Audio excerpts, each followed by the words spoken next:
Hello student. आज मैं आपको आपके ज्योग्राफी का part 1 fundamental of physical geography, इसमें आपको चैप्टर 1 या unit 1 geography as a discipline, इसका जो हमारा चैप्टर 1 है वो है ज्योग्राफी एज अ डिसिप्लिन। तो ये आपको समझाऊंगी। यूनिट 1 भी है आपका और चैप्टर 1 भी है।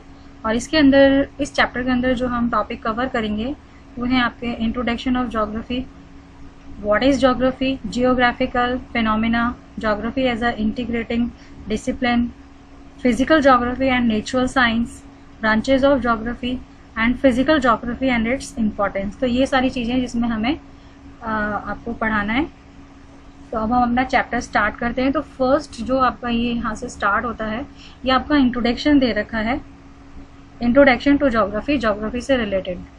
अभी तक आपने ज्योग्राफी को एक कंपोनेंट के रूप में पढ़ा था सोशल साइंस के अंदर, सेकेंडरी स्टेज के अंदर, और आपने ज्योग्राफिकल फिनोमेना के बारे में आपने पढ़ा होगा in the world phenomena of geographical nature in the world and इस डिफरेंट पार्ट। और इसके डिफरेंट पार्ट के अंदर अभी आपको अवेयर किया गया था पहले से ही कि ज्योग्राफी के अंदर क्या क्या होता है। Now you will study geography. अब हम ज्योग्राफी को ऐसे पढ़ेंगे एज अ इंडिपेंडेंट सब्जेक्ट, एक इंडिपेंडेंट सब्जेक्ट के रूप में, और and learn about the physical environment. और फिजिकल एनवायरनमेंट जो है हमारी अर्थ का, उसके बारे में हम पढ़ेंगे। इसके बाद जो ह्यूमन एक्टिविटीज़ हैं और उनसे रिलेटेड जो इंटरेक्टिव रिलेशनशिप है आपस में इनका, फिजिकल एनवायरनमेंट और ह्यूमन का, उसके बारे में हम पढ़ेंगे। और देयरफॉर पर्टिनेंट क्वेश्चंस, और इसी वजह से आपके सामने एक क्वेश्चन अराइज होगा या आप ये क्वेश्चन पूछेंगे कि why should we study geography, कि हमें ज्योग्राफी को क्यों पढ़ना चाहिए। इसका रीज़न ये है कि क्योंकि हम लोग जो हैं वो अर्थ सरफेस पर रहते हैं और जो हमारी ज़िंदगी है वो हमारे चारों ओर से प्रभावित होती है, कई तरीके से। अफेक्टेड मीन्स होता है प्रभावित, और हम लोग डिपेंड होते हैं रिसोर्सेज पर अपने जीवन को चलाने के लिए, सस्टेन करने के लिए। जो भी हमारे आसपास जो रिसोर्सेज मौजूद होते हैं सराउंडिंग एरियाज के अंदर, प्रिमिटिव सोसाइटी के अंदर subsisted on natural means of subsistence. जो प्रिमिटिव सोसाइटी थी वो क्या था, पूरी तरह से नेचर पर डिपेंड हुआ करती थी। तो उसको हम बोलते हैं नेचुरल मीन्स ऑफ सब्सिस्टेंस, यानी कि जैसा नेचर है उसके अकॉर्डिंग वो अपने आप को ढाल लिया करती थी। That is eatable plant and animals. तो जो भी मौजूद था जैसे खाने के लिए प्लांट्स या एनिमल्स, उनको खा लिया करती थी या उस पर डिपेंड रहती थी with the passage of time. लेकिन जैसे जैसे समय गुजरने लगा, वी डेवलप टेक्निक्स, हम लोगों ने टेक्निक्स डेवलप कर ली और फूड को प्रोड्यूस करना सीख लिया using a natural resources. Natural resources को यूज़ करके, जैसे कि land, soil and water, we adjust our food. और हम लोगों ने अपनी जो फूड हैबिट्स हैं उनको एडजस्ट करना शुरू कर दिया। And clothing according to the prevailing weather, जैसा वेदर है उसके अकॉर्डिंग हमने कपड़े वगैरह पहनना शुरू कर दिया या खाना खाना शुरू कर दिया। वैसे ही हमारी हैबिट्स बन गई। There are variation in the natural resources, और वेरिएशन पाया जाता है यानी अंतर पाया जाता है हमारे नेचुरल रिसोर्सेज बेस के अंदर, टेक्नोलॉजिकल डेवलपमेंट के अंदर। Adaptation with and modification of physical environment, social organisation and cultural development. तो इन सब चीज़ों के अंदर वेरिएशन पाया जाता है, यानी अलग अलग जगह पर अलग अलग चीज़ें पाई जाती हैं। As a student of geography, एक ज्योग्राफी के स्टूडेंट के रूप में यू क्यूरियस होना चाहिए to know about all the phenomena, कि आप जितने भी फिनोमिनाज हैं which I varies over space, जो हमारी स्पेस पे अलग अलग पाए जाते हैं, तो हमें पता होना चाहिए कि ये सब क्यों होते हैं। You learn about the diverse land और डाइवर्स लैंड एंड पीपल, और आपको सीखना है कि भाई जो लैंड है वो डाइवर्स है और इसी वजह से वहाँ के जो लोग हैं वो भी अलग अलग पाए जाते हैं। You should also be interested in understanding the changes which have taken place over time। और आप लोगों को समझना भी चाहिए कि जैसे जैसे समय बदलता गया वैसे वैसे बदलाव आते चले गए।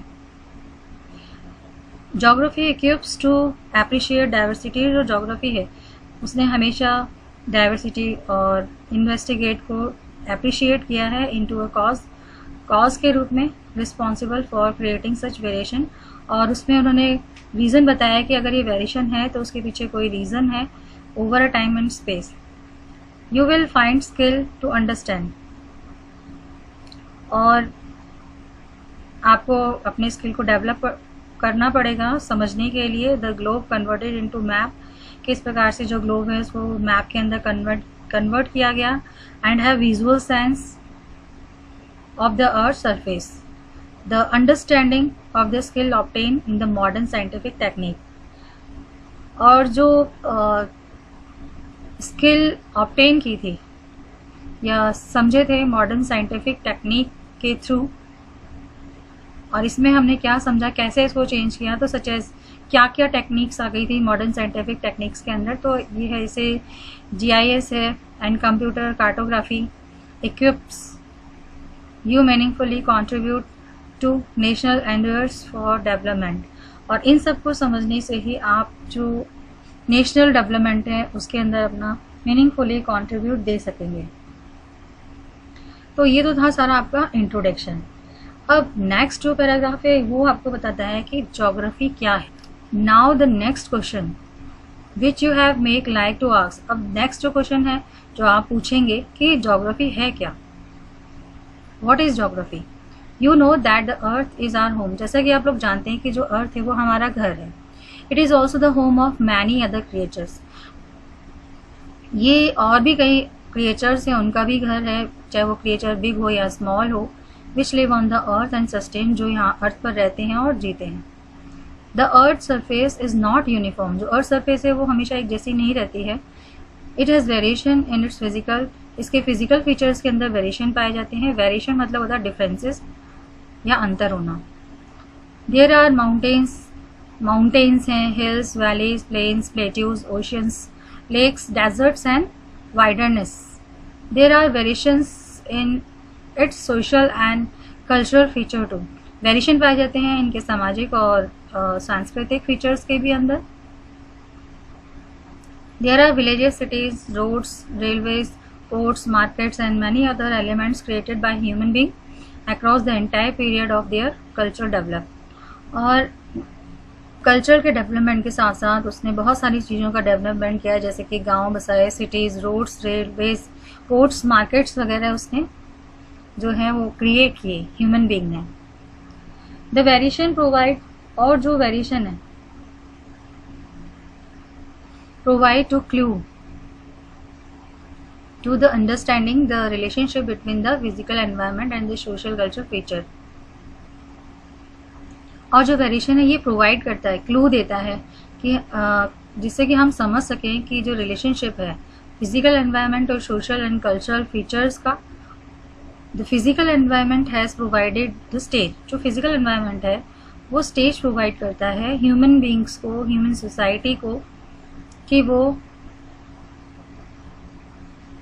एनेक्ट करे ड्रामास को and there creative skills with tools, उसके क्रिएटिव स्किल्स और उसके टूल्स के थ्रू या टेक्निक के through which they invented the involve in the process of their culture, जिससे कि वो इन्वेंट कर सके या इवॉल्व कर सके इन द प्रोसेस के अंदर वो इवॉल्व हो सके ऑफ देयर कल्चर डेवलपमेंट के। Now you should be able to attempt the answer. अब आप लोग जो पहले क्वेश्चन पूछा गया था कि ज्योग्राफी क्या है, इसके बारे में आप आंसर दे पाएंगे। सिंपल वर्ड के अंदर it can be said that geography is a description of the अर्थ, कि जो ज्योग्राफी है वो डिस्क्रिप्शन है अर्थ का। What is geography? Geography is a description of the अर्थ। ये सिंपल वर्ड्स के अंदर है। द टर्म ज्योग्राफी, ये जो ज्योग्राफी वर्ड है, first coined by the Eratosthenes a Greek scholar. इन्होंने इसको सबसे पहले वर्ड दिया था ज्योग्राफी का, और ये दिया था इन्होंने 276 से लेकर 194 BC के अंदर। BC मतलब होता है बिफोर क्रिश्चियन एरा, और ये हमेशा उल्टा चलता है। जैसे 276 से लेकर 194, तो उल्टा चल रहा है ये। The word has been derive from 2 roots, और ये जो जोग्राफी है ये 2 रूट्स जो जोग्राफी ग्रीक लैंग्वेज है उससे मिलकर बना है। ये 2 ग्रीक वर्ड से मिलकर बना है। एक होता है जियो, जियो मीन्स होता है अर्थ, एंड ग्राफोस मतलब होता है डिस्क्रिप्शन। तो दोनों मिलाकर अगर एक साथ हम उसको कर देंगे तो उसका मतलब हो जाएगा the description of the earth. Day means description of the earth. तो ज्योग्राफी का ही मीनिंग हो गया।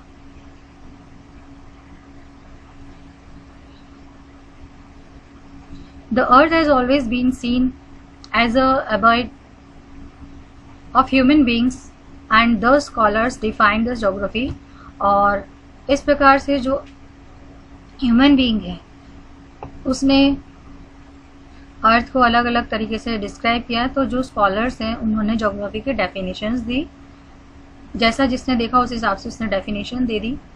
The description of the earth as the abode of human being, ये डिस्क्रिप्शन है अर्थ का as the abode of human being, ये एक डेफिनेशन स्कॉलर ने दे दी। And you are aware of the fact that reality is always multifaceted and the earth is also multidimensional। जो और आप लोग अवेयर होंगे इस फैक्ट से कि जो रियलिटी है वो हमेशा मल्टीफेसेटेड होती है और जो अर्थ है वो भी मल्टी डायमेंशनल होती है, यानी कई इसके डायमेंशंस होते हैं। दैट इज़ वाई, और इसी वजह से जो बहुत सारे डिसिप्लिन्स हैं from the natural science as a geology, जैसे कि जियोलॉजी है, पेडोलॉजी है,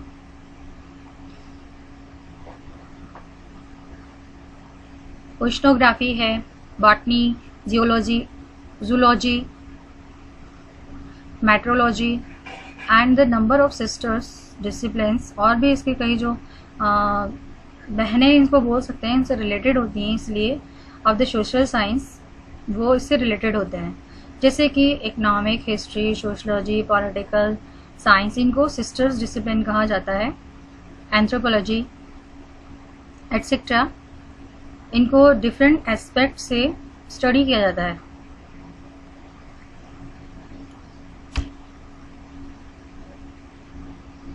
geography is the different from other science, जो ज्योग्राफी है वो डिफरेंट है अदर साइंस से in its subject matter and methodology, but at the same time, लेकिन same time it is closely related to the other discipline, और ये closely related होती है दूसरे डिसिप्लिन्स के साथ भी। Geography derived it's database from all the natural and social science, ये ज्योग्राफी है जो कि डेटाबेस डिराइव करता है फ्रॉम ऑल जितने भी नेचुरल और सोशल साइंस हैं उनके through, and attempts their synthesis.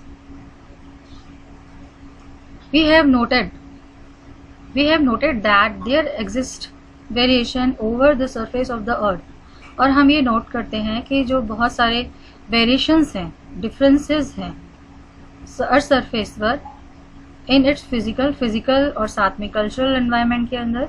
Number of phenomena are similar, और बहुत सारे जो फिनोमेनाज हैं वो सिमिलर भी हैं कई तरीके से, और कुछ डिसिमिलर भी हैं। इट वॉज देयरफॉर, और इसी वजह से जो to perceive geography as the study of areal differentiation, और इसीलिए लॉजिकल प्रिसिसिव ज्योग्राफी के अंदर हम स्टडी करते हैं एरियल डिफरेंशिएशन की।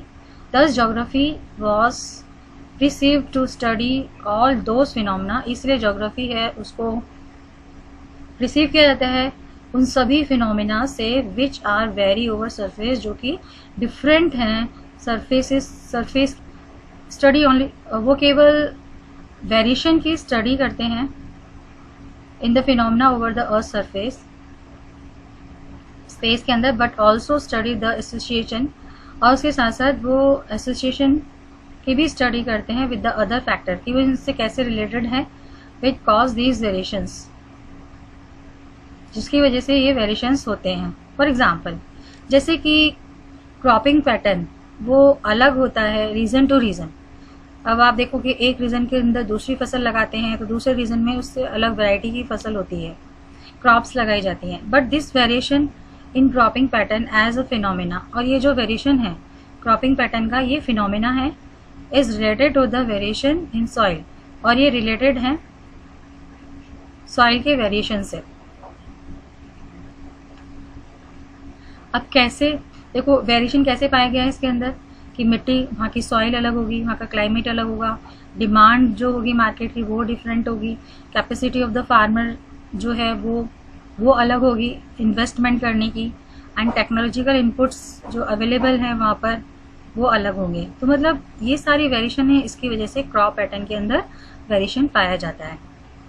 Thus the concern of geography is to find out causal relationship between any two phenomena, और इसी वजह से जो जोग्राफी है उसको हम कंसर्न करते हैं कि हम जो कॉजेज जो कॉजल रिलेशनशिप है वो पता कर सकते हैं फिनोमेना, टू फिनोमेनास के बीच में या उससे ज़्यादा फिनोमेना के बीच में। अ जोग्राफर एक्सप्लेन, एक जो जोग्राफर होता है वो एक्सप्लेन करता है फिनोमेना को अ फ्रेम ऑफ कॉज, एक कॉज के रूप में, कारण के रूप में, एंड इफेक्ट रिलेशनशिप, और उसका इफेक्ट बताता है रिलेशनशिप पर, as it does not only help in interpretation, वो न केवल तो इंटरप्रिटेशन में मदद करता है but also forces the phenomena in future, वो फ्यूचर के अंदर जो फिनोमेनाज होते हैं या जो फोर्सेज होती हैं उसके बारे में भी समझाता है। The geographical phenomena both the physical and human, geographical phenomena चाहे वो फिजिकल हो या ह्यूमन हो, आर नॉट स्टैटिक, वो स्टैटिक नहीं होता है बट हाईली डायनेमिक, वो डायनेमिक होता है। दे चेंज ओवर अ टाइम, वो हमेशा, स्टैटिक मतलब स्थिर होना और डायनेमिक मतलब उसमें चेंजेस आना। दे चेंज ओवर टाइम, वो समय के साथ बदलता रहता है as a result of interactive process, जो भी इंटरेक्टिव प्रोसेस है उसके बीच में से, बिटवीन एवर चेंजिंग अर्थ, हमेशा बदलती हुई अर्थ के अंदर, and untiring and ever active human, बदलती हुई अर्थ और न स्थिर रहने वाला, एक जैसा नहीं रहने वाला जो व्यक्ति है, क्योंकि अर्थ भी चेंज हो रही है और इंसान भी हमेशा एक्टिव रहता है, उसमें भी चेंजेस आते रहते हैं ह्यूमन बींग्स के अंदर। तो इनके बीच में जो रिलेशनशिप है उसके बारे में हम ज्योग्राफी में पढ़ते हैं। Primitive human society were directly dependent on their immediate environment, जो प्रिमिटिव ह्यूमन है, जो समाज है, वो डायरेक्टली डिपेंड हुआ करता था एनवायरनमेंट पर। ज्योग्राफी दस is concern with the study of nature and human, और इसी वजह से ज्योग्राफी के अंदर हम नेचर और ह्यूमन इंटरेक्शन के बारे में पढ़ते हैं एज ए इंटीग्रेटेड होल, वो इंटीग्रल पार्ट है नेचर का। And the nature has the imprints of humans, और जो नेचर है वो इम्प्रिंट्स है ह्यूमन का। Nature has influence different aspects of human life, और जो नेचर है उसका भी प्रभाव पड़ता है human. It's imprints can be notice on food, और उसके जो इम्प्रिंट्स है वो खाने पर भी देखने के लिए मिलते हैं, उसके कपड़ों पर, शेल्टर एंड ऑक्यूपेशन पर देखने के लिए मिलता है। Human beings have come to term, और जो ह्यूमन बींग्स है वो नेचर के टर्म में आता है थ्रू अडेप्टेशन, क्योंकि वो उसका है एज यू ऑलरेडी, जैसा कि आप लोग पहले से जानते हैं कि जो प्रेजेंट सोसाइटी हमारी है वो इस स्टेज में आते होते पास जो प्रिमिटिव सोसाइटी है उससे पास होकर गुजरी है, यानी पहले प्रिमिटिव सोसाइटी आई, देन उसके बाद present I, which were directly depend on their immediate physical environment पर for their sustenance देने के लिए। present society है modify their nature, और जो present society है वो modify करती है उनके nature को by inventing the using of technology को use of their operation by appropriating and utilizing the resources provided by nature, और जो भी नेचर ने प्रोवाइड किया है उसको यूज़ करके और उसको ऑपरेट करके वो अपने एरिया को एक्सपेंड करता है। और टेक्नोलॉजी ग्रेजुअल डेवलपमेंट, और धीरे धीरे जो टेक्निक है उसका डेवलपमेंट होने की वजह से, and human beings were able to loosen the shackle of their physical environment, और जो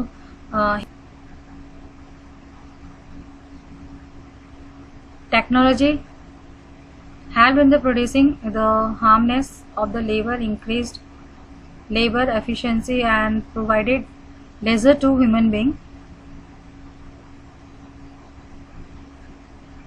higher needs of the lives, और उन्होंने जो भी अपने लेबर को बढ़ा कर के और अपनी एफिशिएंसीज को बढ़ाकर ह्यूमन बीइंग ने अपने नीड्स को पूरा किया, अपनी ज़िंदगी को, जो भी ज़िंदगी के नीड्स उनको पूरा किया, and it also increase the scale of production, और साथ ही में उसने जो स्केल है प्रोडक्शन की उसको भी बढ़ाया है, एंड मोबिलिटी ऑफ लेबर, और लेबर की मोबिलिटी को बढ़ाया है। मोबिलिटी मतलब होता है माइग्रेशन, एक स्थान से दूसरे स्थान पर जाना। इसमें आपने दो चीज़ें पढ़ी थी, एक तो आपने पढ़ा व्हाट इज़ ज्योग्राफी, एंड दूसरा आपने इसके अंदर पढ़ा था कि ज्योग्राफिकल फिनोमेना क्या चीज़ है। ये हम ज्योग्राफिकल फिनोमेना के बारे में पढ़ रहे हैं। And then geography as a integral discipline, ये जो है आपका, ये मैं आपको नेक्स्ट टॉपिक के नेक्स्ट वीडियो के अंदर समझाऊंगी। तब तक जो मैंने पढ़ाया है उसको रिवाइज कर लें। Okay bye, have a nice day.